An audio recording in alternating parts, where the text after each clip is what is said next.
Okay, so I'm just going to say a few words to open the event then. Just for those of you that don't know me, my name is Barry Cranford, run the Aspiring Principal Engineers alongside Don Carlo, and also run RecWorks, which is a recruitment company. So at RecWorks, we're all about trying to find ways that recruitment can be a force for good in the tech industry, beyond just getting people jobs. And Jim Goff actually very kindly tweeted recently that we're redefining the value recruiters can add to the tech community. And I really like it, so I'm going to steal it and use it for our branding. But it really does explain what we're trying to do here. It's not just about getting people jobs. It really is trying to lift the whole community as and where we can. And we do that through communities, through events and mentoring. So we run about 15 different user groups. We've got about 10,000 people split across them, 800 events now, 3,000 mentoring introductions. So we're really involved in lots and lots of different areas, all done for free. And it works because we take a chunk of the revenue we make from recruitment and drive that into these initiatives. That's me, that's what we're all about here. This year, we've been doing things a little bit differently and set up what we're calling ladder groups. And so the idea is bringing people together that are on the same ladder or learning path, trying to get from one place to another. We've done it firstly with aspiring speakers. So we've got 50 new conference speakers or 50 new speakers that have started speaking this year, at least at lightning talk level, aspiring CTOs, and the latest one is the aspiring principal engineers. So we're in our early days with the group, as I'm sure you'll all know. We're finding our feet and we're essentially trying to deconstruct what it means to be a principal engineer, and then try and find ways to help people learn it. So that'll come next year when we've sort of figured out where we want to go with it. So we're being joined today by Wes and Samir, Wesley Hall and Samir Talwar, two guys who I've known for quite a while and have been two of the most well-respected engineers that we've ever worked with. That was going back some years, and they've both gone on to have pretty impressive careers since then, but both essentially very, very technical. So that's what they're doing here. Wes, could you just say a few words about yourself maybe, and then Samir, and then I'll crack on with some questions. Sure, yeah, so as Barry said, lifelong engineer, pretty much now 22 years. I'm currently working as a tech lead for a company called Not on the High Street. But in the past, I've done various different roles. I was a senior architect of eBay for several years, and I co-founded a company called Signal AI as the co-founding CTO about 6 or 7 years ago as well. That's grown to become a fairly significant AI player. Great, Samir, would you mind just doing the same? Just a quick Sure, overview? I can try. I feel like a bit of an imposter here, but I will give it a shot. So I've been bouncing around between various jobs, and I find it interesting to do things I've never done before. So a few years ago, I started a company called Prodo with some friends. I was the CTO there, and unfortunately, it didn't work out mostly due to COVID. But it's like it was a fun experiment, if nothing else. Now I relocated to Switzerland last year. I live in Zurich now, and I'm working as a software developer again. So this is entertaining for me because I wasn't actually getting to do much software development while I was in that job, and I just like to float around doing different things, mostly things that make no sense. Brilliant. Just to comment on that, you calling yourself an imposter. So we had Julian, and I can't quite get his surname right, but the CTO, the co-founder of Accelerate, Julian Ghionoiu. Ghionoiu again. I'll edit this bit out of the video. Oh, you did. Romanian names can be hard, right? But he said that you were one of the most talented engineers that he'd ever come across. So just to kind of put that imposter syndrome down a little bit. But yeah, so I'm interested to talk to you guys about this principle. I realise that just adds to the pressure, right? Yeah, it does. I'm sweating now. These guys are hopeless. Don't listen to them.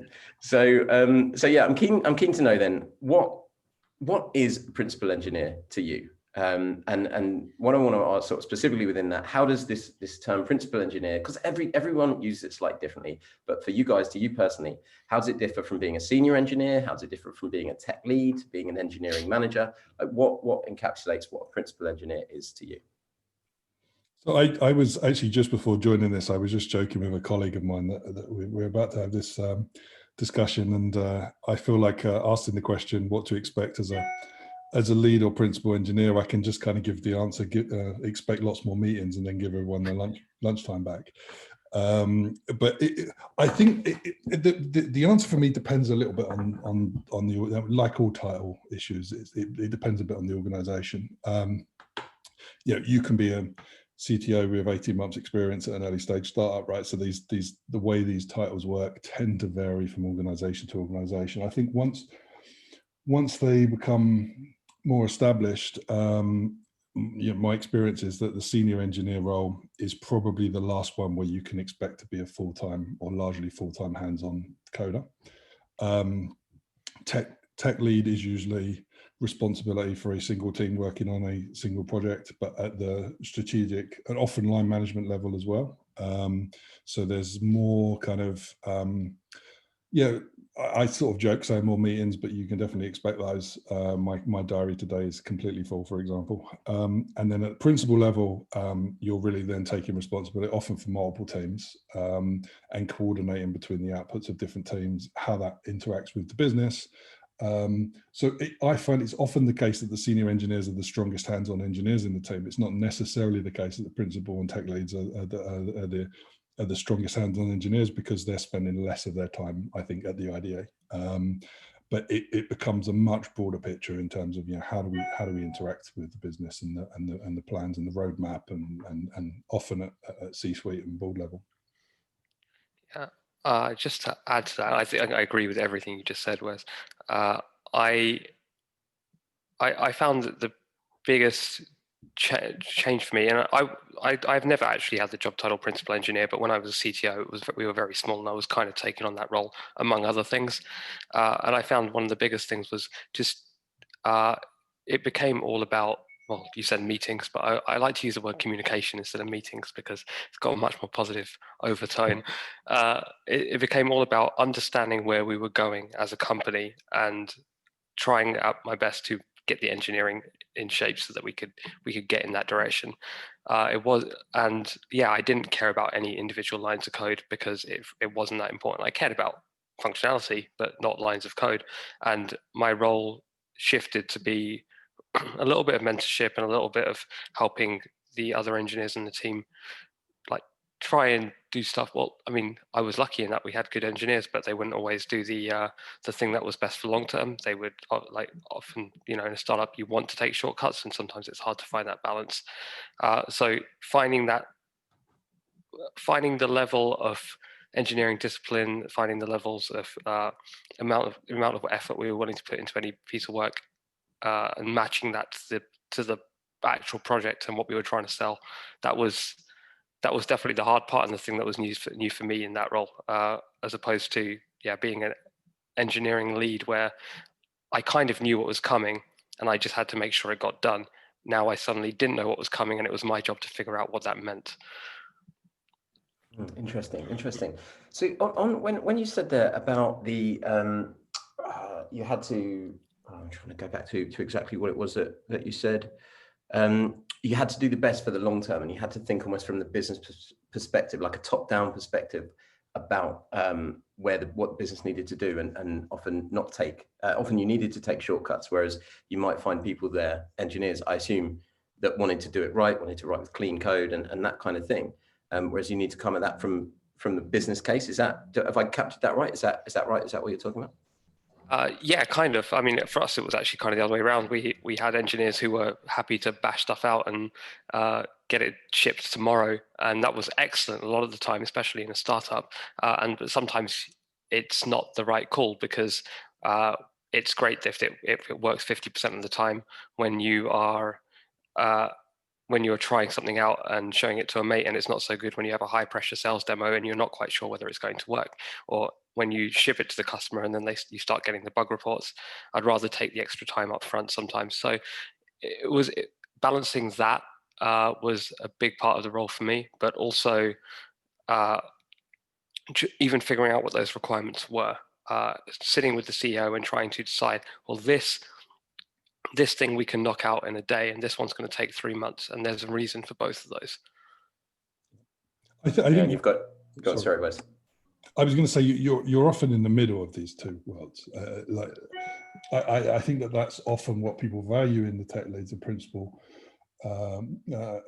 is the ability to kind of mediate between these two, in often competing interests. And I've got a case at the moment where before I joined the company, the team that I'm working with wrote a charter that said we won't be kind of pressured into releasing code before we're ready or releasing software before we're ready, and now we've got some pressure on for a release, and it's a part of my responsibility here is to say it's all well and good writing up these charters, but we don't hold the budget for the project, and there is going to be pressure that to kind of get things out. On the other hand, I also get questions from the business that say, I don't understand why this is taking so long and why is this so difficult, and to which my response is often, well, take a seat, I'll explain it. So it's I feel like very often that first step up, probably the tech lead step and then on to principal, is the first time then you're really in the middle trying to kind of mediate to quite often competing interests, and dealing with the balance there is often a big part of the challenge. Okay, so then looking at this from two different sides, right? The tech side and the non-tech side. You mentioned there, Wes, if I'm not mistaken, that the senior engineer was the last one where you can be a full-time hands-on coder and is often the strongest engineer. Is that right? It's not universally true, but I feel like, for example, the senior engineers on my team they're certainly closer to the code base. I mean, it may be the case that we're talking more specifically on the project. I mean, I've probably got more years under the belt, more war stories, etc. And there's certain technologies that I was using that are related to what we're doing before these guys started working. So in terms of background, that's often not the case. But for hands-on project, I mean, if there was a critical bug that we had that we needed to fix urgently, I wouldn't be the best choice to fix it. It would be one of the senior engineers that are working on this every hour of every work day, whereas I'm often 50, 60, sometimes 70% of my days talking to people, communicating about. I'll use, not in meetings, I quite like that, the communication part of the job, and therefore I'm not as close to the code base as I would be earlier on other projects. Okay, but I assume you have to reach a certain level technically before you can progress to a principal engineer. Like, could you just be a mid-level engineer, as in mid-level technical skills? And I know it's very hard to say what is mid, what is senior, and all that kind of thing, but really good at the mediation stuff. Could you then become a principal, or would you need to hit a certain kind of senior engineering level to get there? It's an interesting question. I mean, it probably depends on that individual company's hiring process. I have known, I mean, whether they use the same titles exactly, I don't know, but I have known places where perhaps the jump to something more, more kind of, I don't want to say management, it's more kind of dealing with issues and the servant leader thing. I mean, I have worked in an organization where that happens a little earlier. I think that it's one of the things that's quite important in a role like this is to make sure you have and earn the respect of the technical people on the team, right? So you don't necessarily have to be the best on that particular code base and understand every line of code, but I think it's important when you're essentially representing the team to wider stakeholders from a technical perspective. I think it's quite important that the team respect your technical chops in that sense. And often the hiring process for these roles, it definitely, every time I've been in the process of applying or working way through the process for a tech lead or principal, the primary concern has been my technical capabilities in the general foundational sense. So I think you do kind of need those skills, but it's day to day is less time in front of the idea. I guess I would say you're spending less time crafting zeros and ones and more time looking at the bigger picture. I do think it's important to keep your hand in, even if you can't get to it 80% of the time. I would say that. Maybe it's hard to put a number, but 20% minimum of being able to get involved with the code, even if it's at a high level of just reading what other people are doing, maybe poking at it and seeing where you can break it, I found that when I was managing a team, I ended up doing a lot more QA style work, not because I was worried about the quality of the work, but because it was the easiest way for me to make sure I understood how everything worked. Well, I just break it, and then I'll know a bit more about how it works. So I found myself making changes to the software, intentionally trying to break it, just because I had to know how everything was wired together. And even if I didn't understand every single line of code, I needed to know, all right, this thing talks to that thing. And if this thing is of poor quality, that means this other thing is going to fall over too. So maybe it's a bigger concern than we might, might have realized, might have thought beforehand. So as well as trying to understand, making sure I had a hand in the architecture and understanding things from a risk perspective, it was also just, do I really understand how this works?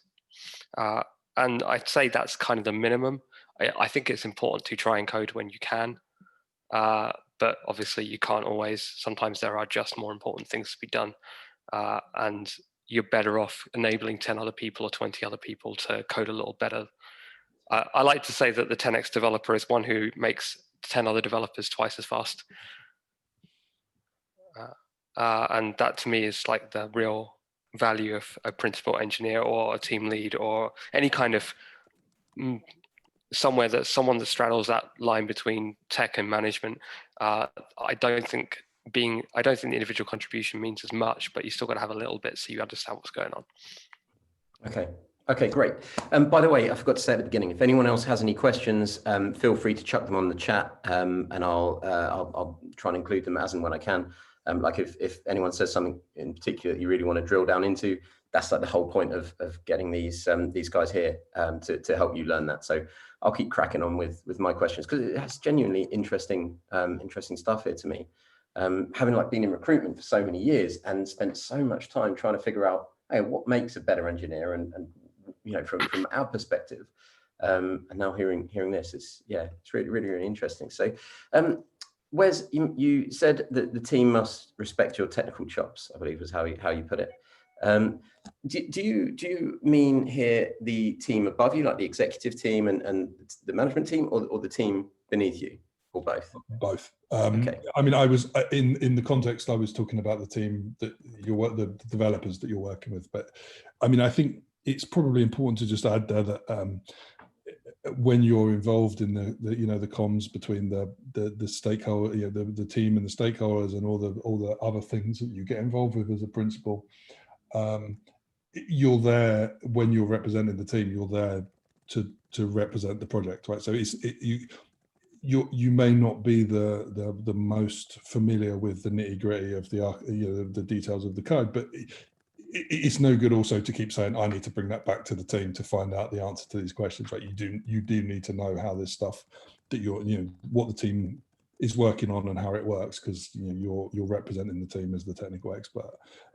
So in that sense, I think it's for the team that you're working with, for the developers, to feel comfortable allowing you to represent them effectively as a technical team. They have to respect that what you're talking about, and the business also has to have that respect for the skills. So this is where representing your kind of technical background, your kind of history, the story, the kind of projects you've worked on before, having that kind of aura of kind of this guy or girl's been through these kind of projects before and understands these problems and knows how to work with teams and resolve them. All that definitely contributes to a smooth experience in the role.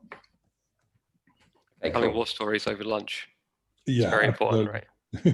Can't do that anymore, of course, because we don't have lunch together anymore. But over Slack instead. Yeah, exactly.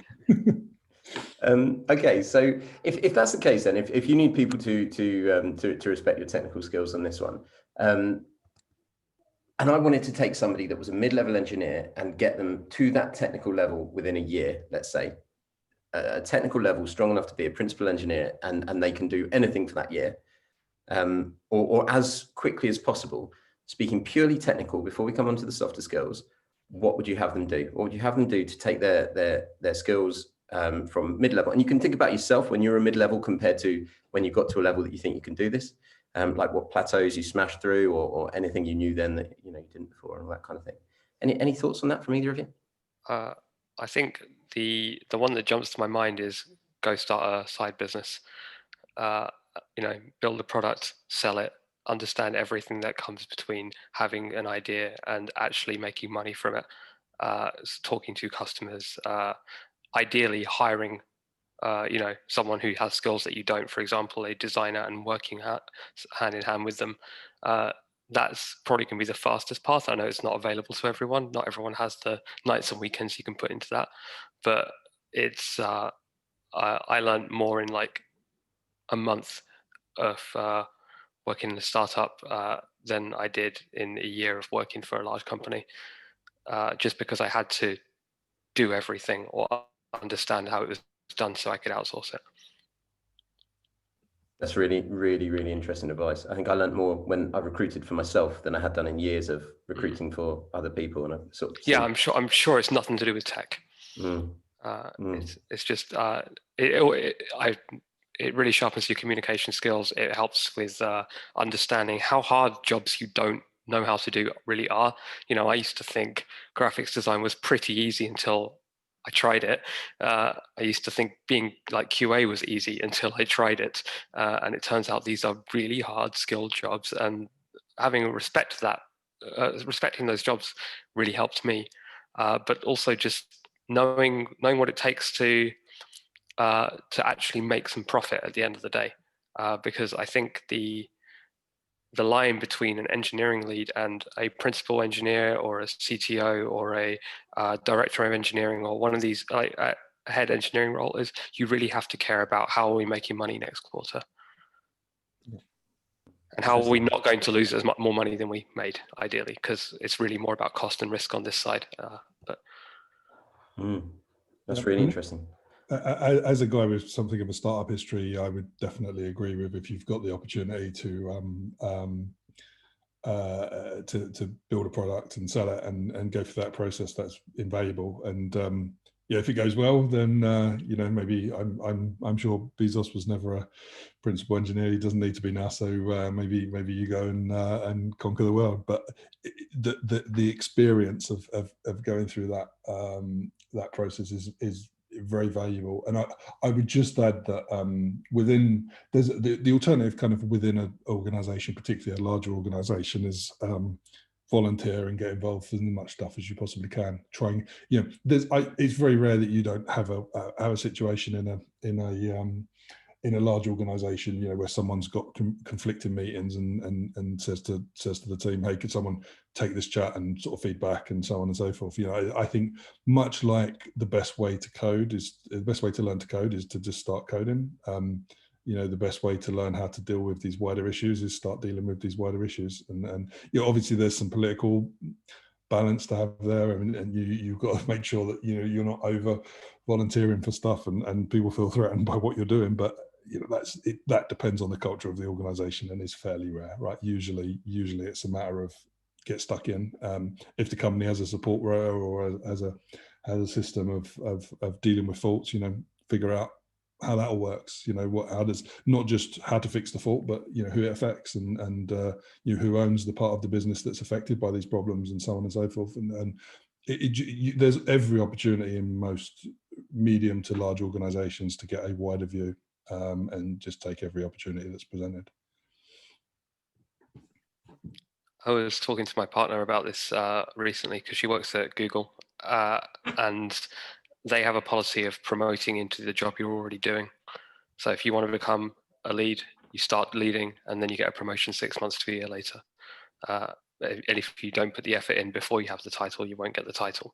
And while I think that might be a little extreme for a lot of organizations, I think the sentiment's spot on. Yeah, and you can push that as an individual as well. Like if you want to be a leader or move into a leadership role, then start doing it, and people will probably recognize that, and you'll be first in line. Now, of course, there's lots of things that can get in your way, unfortunately. But I don't know your manager, but as a general principle, it kind of holds up. Okay, interesting. And I'm going to come on. I've had a question direct, and a couple of questions on that. I'm going to come on to in just a second. But just one thing I do want to hang on this.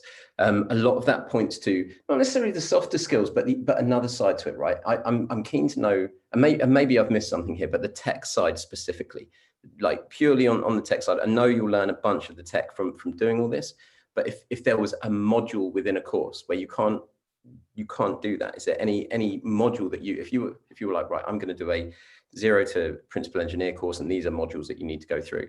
And sorry if this is a silly question, but sometimes it helps to a broad.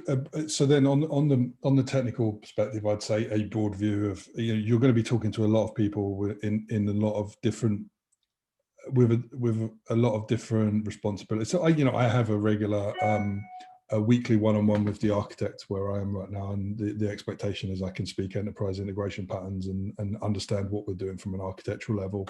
Then I catch up with the QA, the head of QA, and how's the QA process working on our project, and I need to understand how their world looks, and not just how they do QA, but the tools that are available, and so when they start saying we're writing test cafe test, I need to know what that is and how it works. So popular tools, popular approaches, frameworks, the kind of borderline, probably not technical as such, but slightly closer to the tech, is understanding the development processes, agile, and how people apply those, and it's being a little bit more of a generalist. I think when you're a senior engineer on a single project, what you need to know is the technology platforms that project uses, and you need to know them inside and out.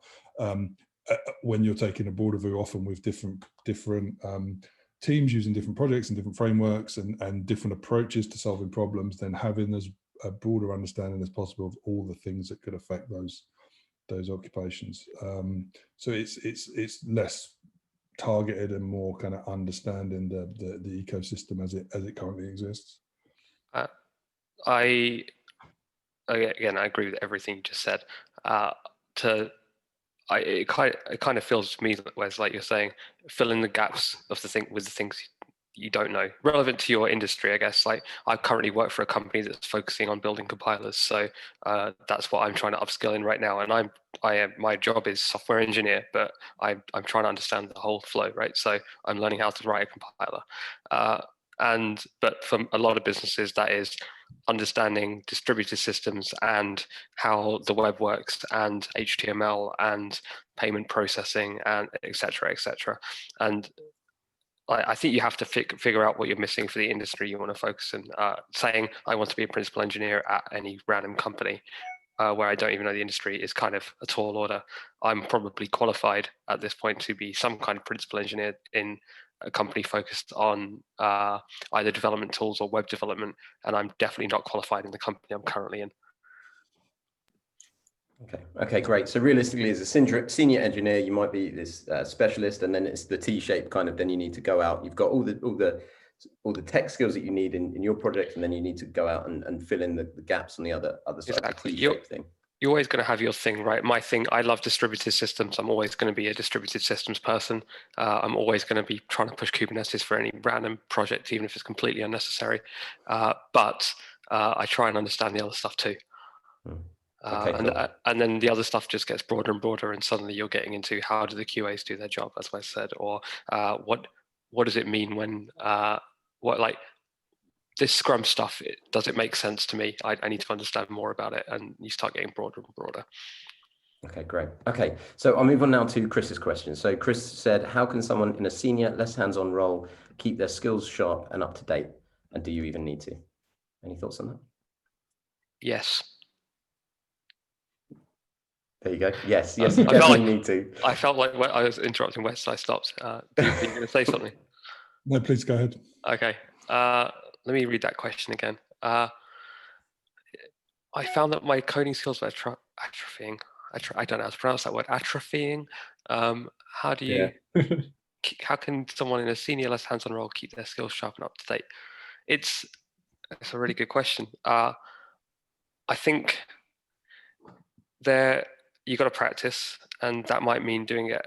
That might mean getting involved with the odd technical piece of work, or it might mean taking half an hour out every couple of days to do some coding practice on a little small project. But let's be honest, working on a real world thing is always going to be a bit more challenging. So carving out that time. But I think the other thing that's really important to me personally, and I'm not sure everyone agrees with this, is read old books. There's this famous saying, I think it's a Russian author, if you want a new idea, go read an old book. And I found that most of the stuff that has lasted in my career, and my career is not that long, but even over the last 10 years, I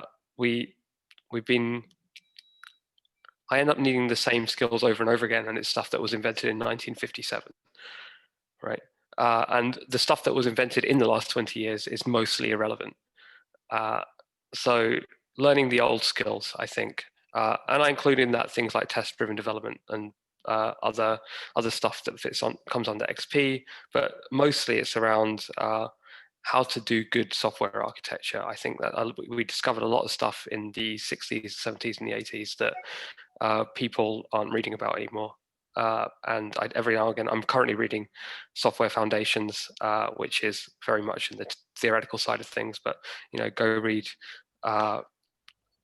SICP, Structure and Interpretation of Computer Programs.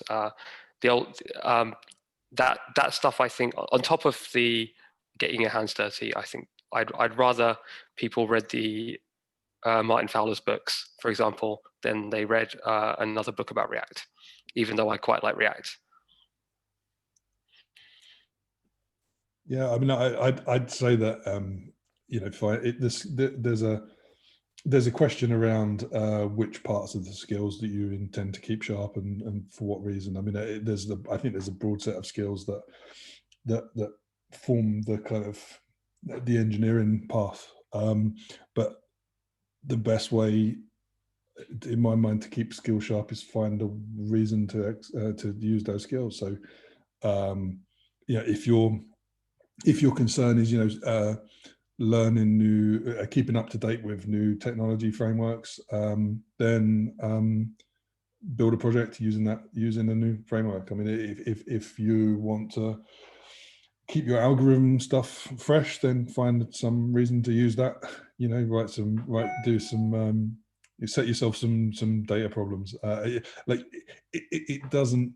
You're not always necessarily going to get opportunity to keep these skills sharp in the context of the role that you're working, right? So finding ways outside. I always have little projects on the go, things I'm working on that I find sort of interesting, and as the years roll on, I find I have slightly less time for lots of evening and weekend projects, but I always find a few hours a week to work on something, and the wife's pretty tolerant of that too, which is always helpful. So yeah, I mean, I think be clear on the skills that you want to make sure you there is an element of I think it's very difficult to make skill growth kind of always accretive. Like there's always something that's going to atrophy in favor of something else.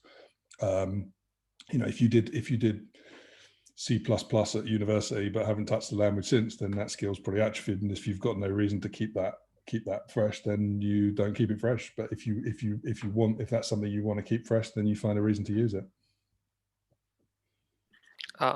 You just triggered something else in my head. Sometimes you'll have opportunities to do this stuff as part of your work.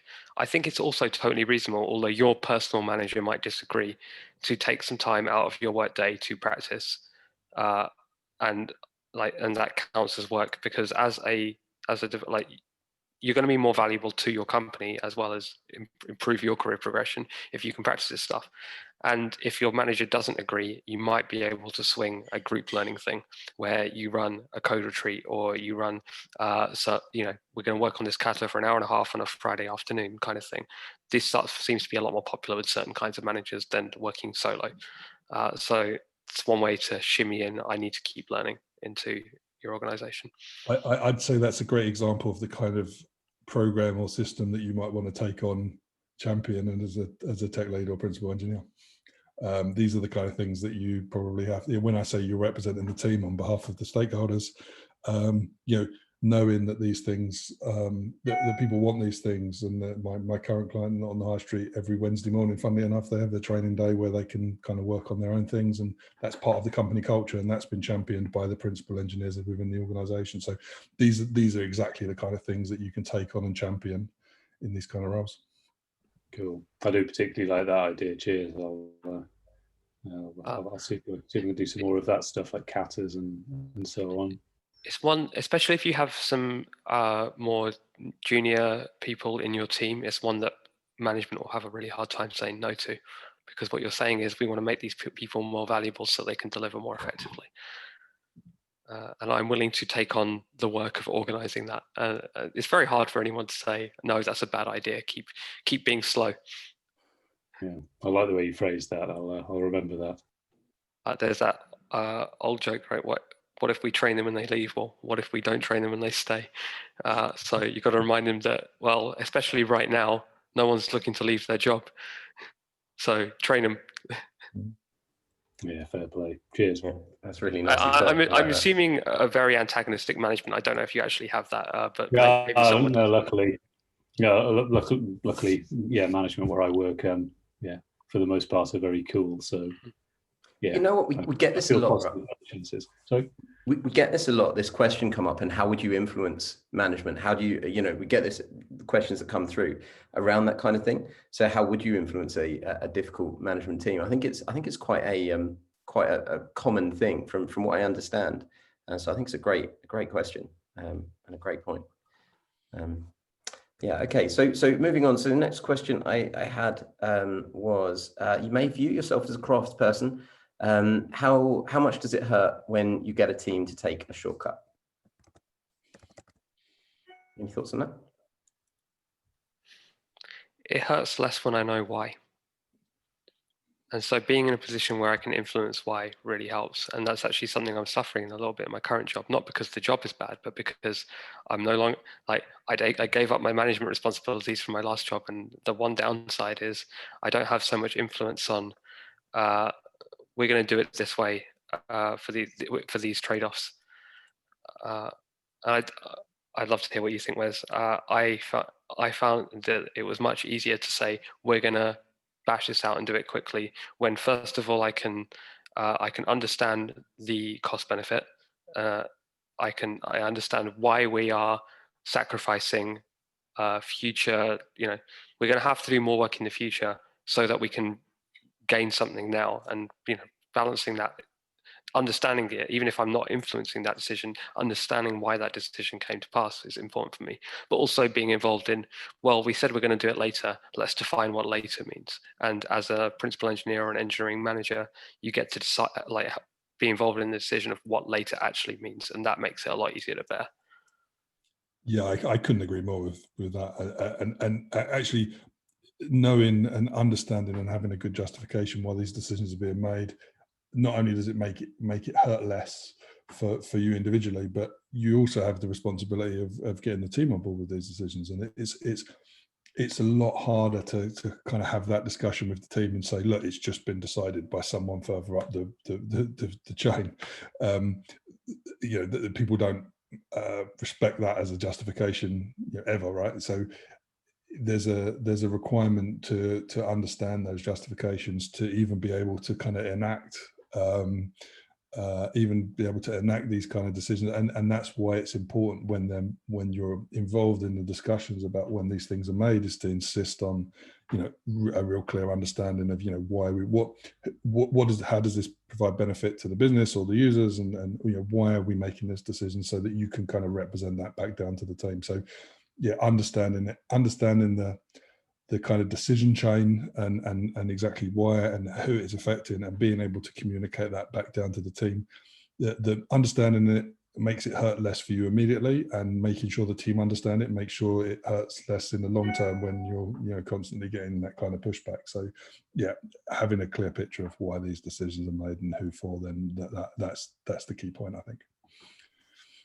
Great, thanks, guys.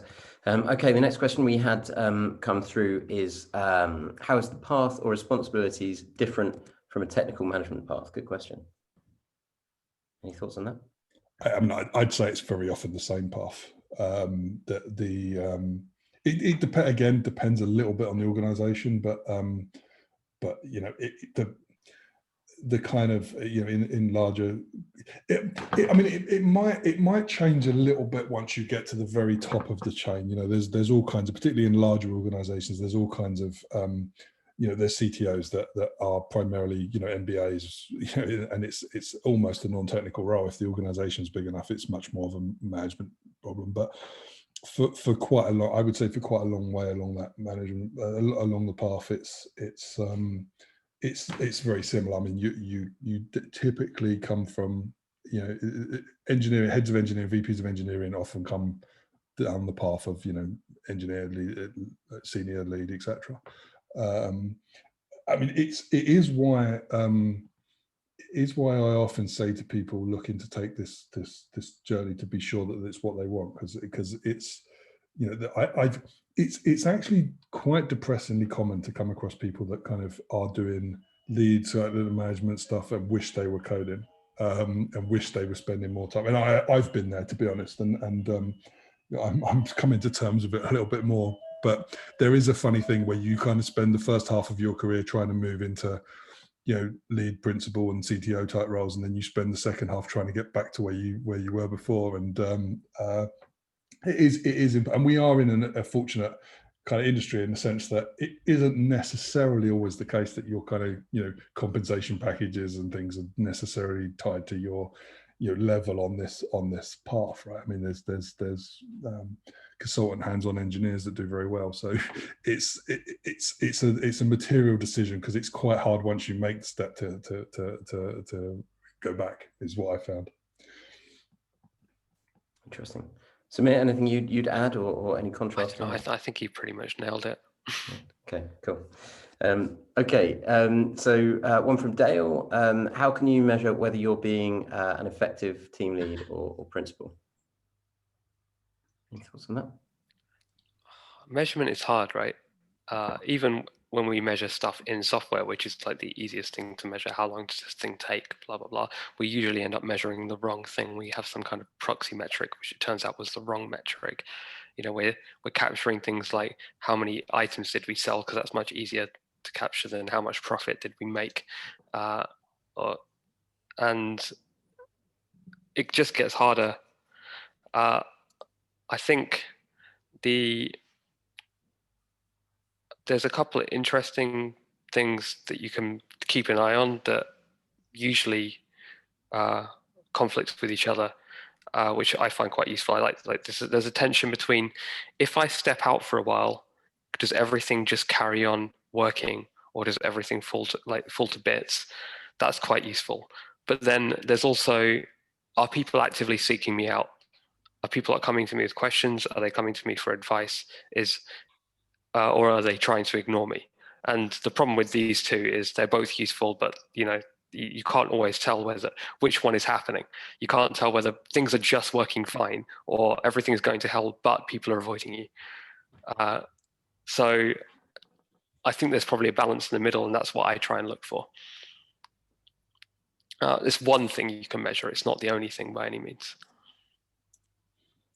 Yeah, one of the best CTOs I ever worked for once said to me that the job of anyone in one of these roles is to make them self-redundant. That's what you should be working towards, right? Try and, you know, if you resolve all the problems that necessitate your existence. And, but I mean, I would say on the measurement, one thing that's quite useful is to understand how you're being measured.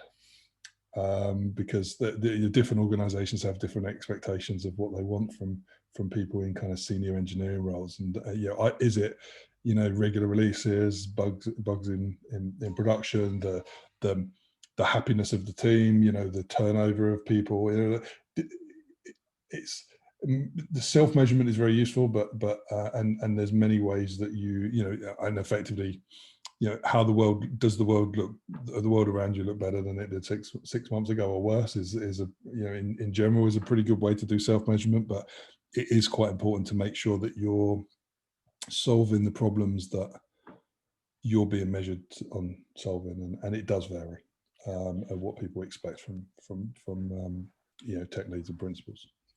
One nice thing about being a high level is you can usually have a conversation about those things. It's not so much that your KPIs or whatever are dictated to you, but rather, you know, you have a conversation about, all right, here's what I think we can do to achieve the goals that you want. You know, if our goal this quarter is to cut costs by 20%, then here's what I think is actionable, and you can measure me on those things rather than just being handed those things.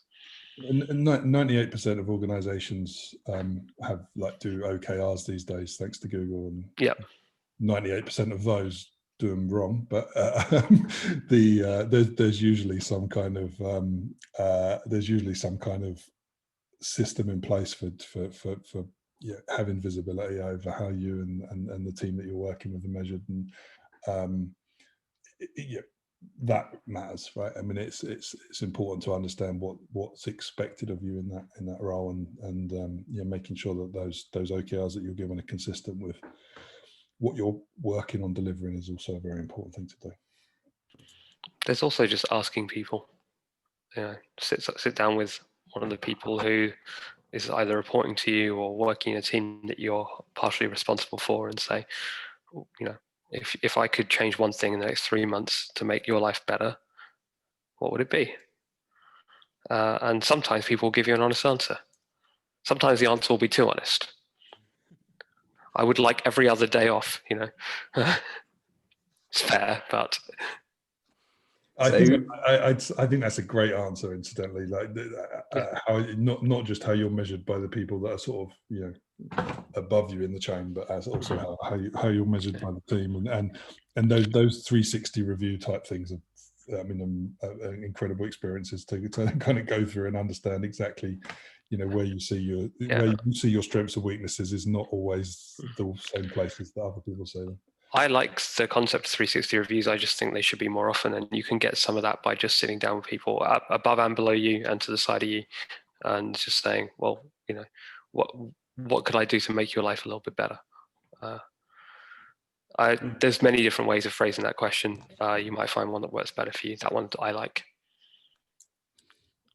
So it doesn't mean you have to do it. Sorry, it just means you have more information. Yeah, I think it's a great question. I think as you say, it's difficult to do, and you don't get around to it. And I think sometimes people feel awkward about being honest, but like you say, sometimes you will get those honest answers, and they're often, and maybe if 10 people tell you, well, I'd like to work 50%, you go, all right, well, maybe we need to hire more so people can take more time off. So maybe that's the answer. Maybe people are willing to take a salary cut in order to work less, and then maybe we can be that kind of organization. I don't know if that would be in your remit, but you can at least go and have that conversation.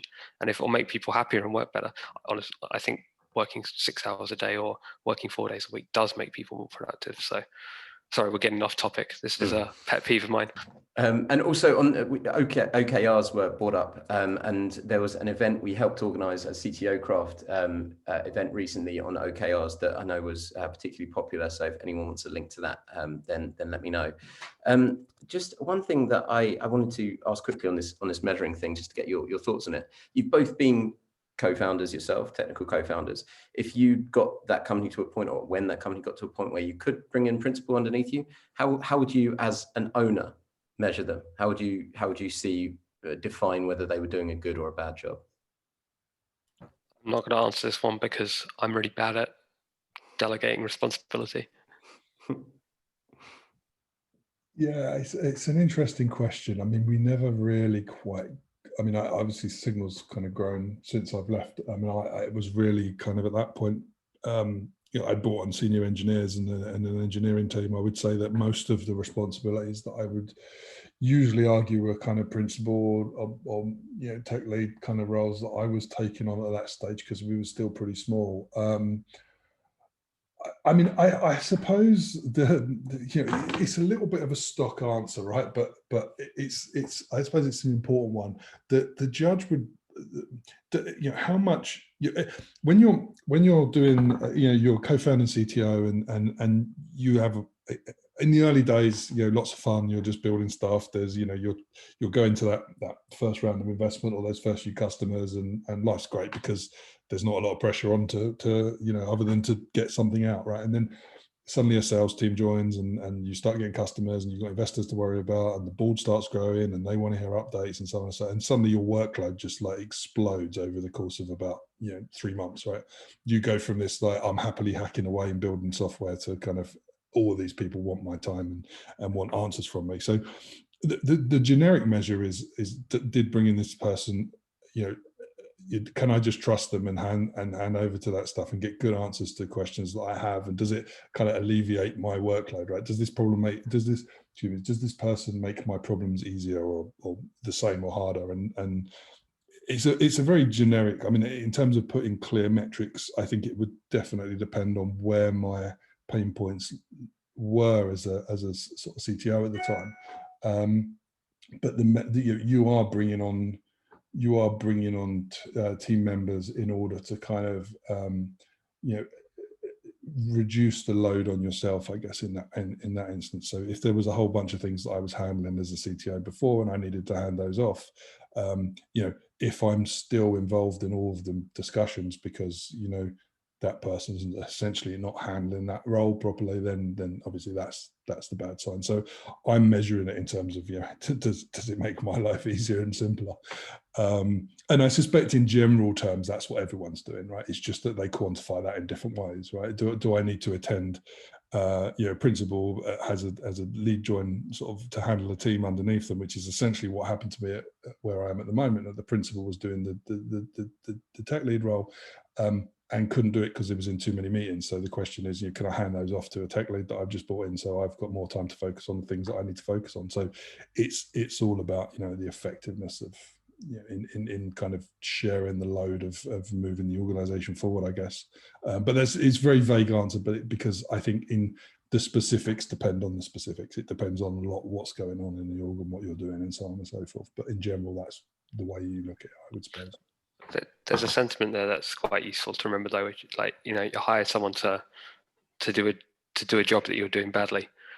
If you're already doing the job and you're already doing it badly, it's past time to hire someone in, and then it's a lot easier because, well, you're already doing it badly, so you're not so fussed how well they do it. At least at the start, it's much easier to hand over control when you were doing a poor job. I think in smaller organizations, it probably happens. In scaling organizations, this kind of development probably happens a little later, because the first thing I wanted to do at Signal was bring on more of a VP of engineering that could handle the kind of the team stuff for me and the reviews and things. I wanted to stay as hands-on with the tech and the processes as I could. So it was the delegation was more kind of horizontal, I guess you'd say, at that point. And I'm sure that's changed now, but that was the way I looked at it at the time. I wanted to hand off the non-tech stuff at that point. Great, really interesting. Thanks, guys. Okay, so we've had something else from Chris here. As a tech lead, I found myself representing the interests of the team to management, the business, and also representing the interests of the business to the team. I think it probably did too much of the former than of the latter. How do you find the right balance of the two? Yeah, good question. I think I find it helpful to remember that a lot of this is a risk management exercise, and you're basically playing off different risks against each other. So there's risks like, if we don't ship this quarter, we're going to lose this sale, and this sale is very important. And then there's risks like, well, we have a marketing campaign scheduled for this date, and if we push it back, it's going to look bad. And there's risks like, this piece of software is going to explode if we don't put some love into cleaning up stuff and tracking down these bugs that we know kind of exist but aren't sure where they are. And these are all different risks, and it helps for me to remember that they all are the same, not in terms of importance, but they're like, we can look at them in the same way. So then it's just about, okay, which one is most important right now, which one is most urgent right now? Can I rank them? Can I play them off against each other and say, okay, well, we can do half of this one. We need to tackle our technical debt, because otherwise something's going to explode at some point. But we can do that in stages, because if we can if we can fix these 2 bugs, then the risk goes down from it's going to blow up probably in the next 3 months to it's going to blow up probably in the next year, and that's more manageable. And then we can worry about the marketing event. That's how I like to think about it. And I'd say on the question, firstly, bravo, because you're on the right side of the curve there, right? I think it's if what you're saying is you spend too much time like essentially representing the team to the rest of the business, as opposed to there's a tendency in organizations to push pressure down the chain, right? So you get to the point of like, you know, you're just kind of managing downwards. If your problem is that you feel like you're representing, if I'm understanding that correctly, if the problem is you feel like you're representing the interest of the team to management more, then I would say it's probably better to be on that, to be biased in that direction than the other, because it's a lot harder to do, right? You're applying pressure sort of back up the organization, which is usually the thing that people find difficult. So I mean, in that sense, I think in the right place. How do you find the right balance? I mean, it's difficult because, in a certain sense, I kind of feel like that you know, someone will find that, you know, if you focus on representing the needs of representing the interest of the team, someone's going to find that balance for you effectively, right? The pressure maybe will increase, or but if you're acting as a you know, a counterpoint to that, I just say you're doing the right thing. I mean, you know, I think it's a little bit hard to overdo that in some sense. I mean, you know, if you're kind of stamping your foot and saying we won't, you know, and it's real kind of, you know, maybe that's a problem. But if you're doing it in a kind of, you know, a reasonable, sensible way, then that's not a balance. That direction is not a balance that's hard to find. It's harder to start representing the team when you're not. I'm interested in this, Wes, because, and I'm sorry, I know we've got 1 minute to go, so we might have to pick this up on another one. Have you got a hard stop at 1 o'clock? I should be good for a couple of minutes. Okay, because just you said on the last question you want to hire someone that makes your job easier, and then on that one that a good principal should be pushing back up to management. And I'm just interested to see where you kind of set that line between, you know, you're a CTO or a co-owner or whatever, and you've just hired this principal to be like, right, I'm going to give this to this guy who's going to take care of it, and then he or she is pushing up against you, saying, you know, we can't do this. Like, where is the right way of thinking about it from that side? Yeah, it's not having someone push back. It may feel, I suppose, I mean, making your job easier is not necessarily about just being able to sort of freely command down the chain, right? So that generates all kind of problems. If people are, you know, the morale on the team, if in some sense having someone sitting there in the middle protecting the team from, you know, and making sure that stuff gets fed back to you, is making your job easier, at least in the medium to long term, because, you know, that's how you lose people and so on and so forth. And effectively your job in that situation would be to go and listen to the team and figure out exactly what their concerns are and why they would need to push back. So if I don't have to do that because I've got someone representing, then that does make my job easier. So it's how you measure that, right? I mean, it's yeah. I don't know that there's there may be a perceived conflict there. I don't know that there's necessarily a real one.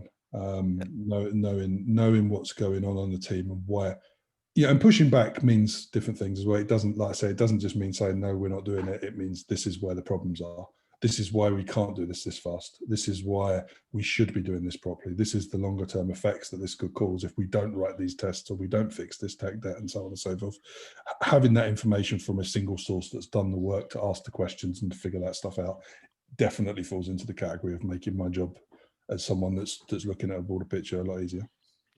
I guess the question I'd want to ask there is, are they bringing me new relevant information? And if they are, then they're making my job easier. Whereas if they are just pushing back if they're pushing back with the same stuff that I already know, that's not helpful.